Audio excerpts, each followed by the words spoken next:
Welcome back, guys and girls, to the Barry Charles Footy Show as we get to the top 8 best NRL teams of all time for your club. Yes, indeed. This is where we get into the big games. This is another grudge match. We had the Newcastle Knights play them. Now, the other grudge match back in the day in the 90s was Manly versus Newcastle. This time it's going to be Manly versus the Storms of the 20s. Yes. And then into the 2010s. There really were some great games of footy. Remember the fight fest between Adam Blair, Glenn Stewart and everyone else. Absolute great stuff, great footy back in the day. But now we've got to get them down to the top 4. And these two play each other right here, right now. And we're going to go through these squads and see who is the best of the best. And I tell you what, this was the hardest one of the lot to narrow it down to try and make a squad prediction. And there was 1 point in it that was very, very hard, and a lot of bias would had to be thrown in and out to try and really make this who was the better team. So anyway, let's have a look at it. The top 4. Looking to make it place in the top 4. At fullback, we got Brett Stewart versus Billy Slater. Ooh, wow. Game. And Brett Stewart and Billy Slater. How good Brett Stewart was. He was so good. And he's probably not even in the best 10 fullbacks that ever played the game. How bad do I say that? How sad do I say that? But he's probably not in the best 10.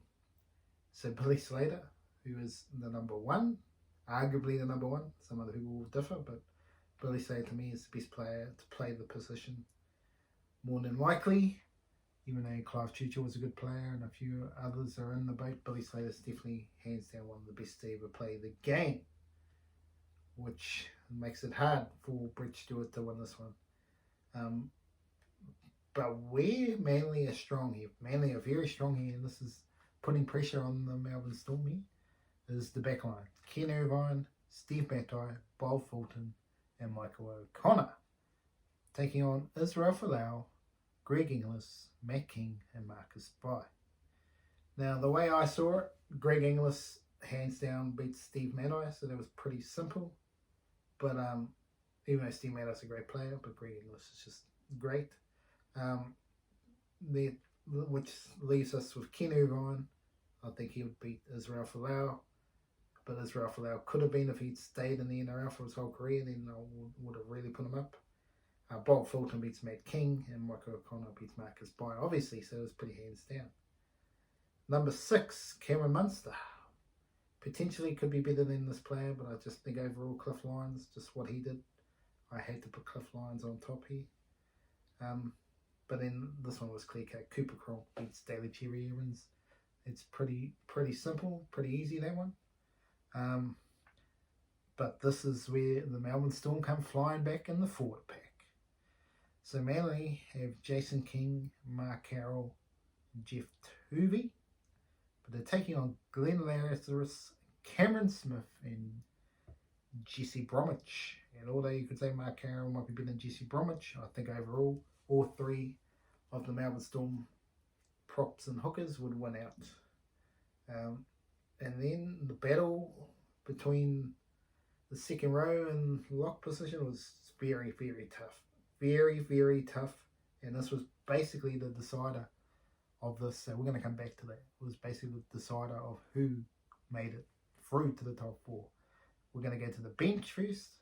So the bench, here we had Jamie Lyon. To me, too good for Josh Adokar. Pretty simple there.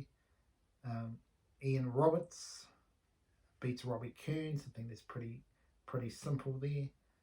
This one was a bit tougher.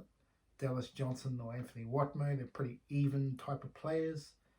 But I've gone for Dallas Johnson just because of what they did with Queensland. That's why he gets in. And Malcolm O'Reilly and Scott Hill, I've gone old school Malcolm O'Reilly there from what I've heard. But this is where it all gets decided, folks. Who's going to make the team? Who's going to be in the top 4? Well, I want to have a look at where we would slam dunk this position, and I decided that we put the battle down to the final lot here, and it really was too hard. But Felice Kafusi and Steve Menzies, very similar type of players, but I couldn't go past Steve Menzies' try record, so I put him there. Ryan Hoffman and Noel Cleal, it was very tough again. It was so tough. I went for Ryan Hoffman. But this is where the decision was made. Was it really? Not really. Was it really? But we'll have to come up with something here. And this is very debatable, and people will be absolutely smashing me down in the comments here that I said this one better than the other. But Glenn Stewart versus Tarawera Nikau. And basically, the decision was made between these two is because of who played for their nation. And Tarawera Nikau played more for his nation than Glenn Stewart did. And he was a hard-nosed player. And even though Glenn Stewart did a lot on the field, I just had to go for Tarawera Nikau. But to be honest, it was tough. It was very tough. Very tough to really label it down. And same with Watmo and Dallas Johnson. I mean, again, that was nitty gritty there. I mean, I could have picked Watmo as well. So it was very, very tough to narrow that down. But if you look at it as a concept here, Manly have to be the back line, absolutely. But at the end of the day, you don't win the game unless you have the forwards going forward. And that's where Melbourne Storm had it. And if you want to put it down to one player, to be honest, it's Cooper Cronk. Or Cameron Smith, one of the two. If you want to really nail it down, those two players alone. But you add Billy Slater and Greg Inglis to that.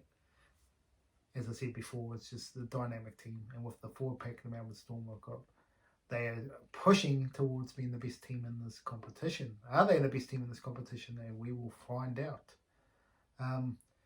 We need to look at who, as we get now starting to narrow it down even more. Let's have a look who's got a chance of making the top 17 or even the top 34. Obviously, Ken Irvine's got to be a chance. Bob Fulton's got to be a chance. Can Cliffy Lyons make the team? Can Beaver Menzies make the team? Jamie Lyon, can he be a bench utility? Ian Roberts, can he make the team? Then you look at the Melbourne side. Obviously, you got Billy Slater, you got Greg Inglis, you got Cooper Cronk, Cameron Smith, Glenn Lazarus. So technically, in a way, Manly might have a few more better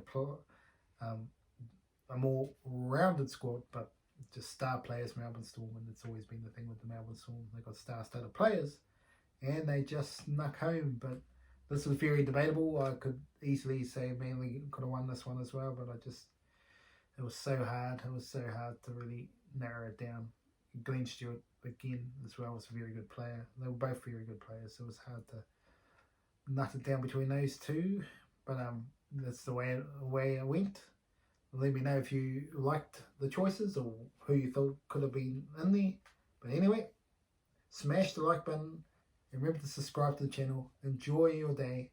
Barry Charles Footy Show will be back again very shortly.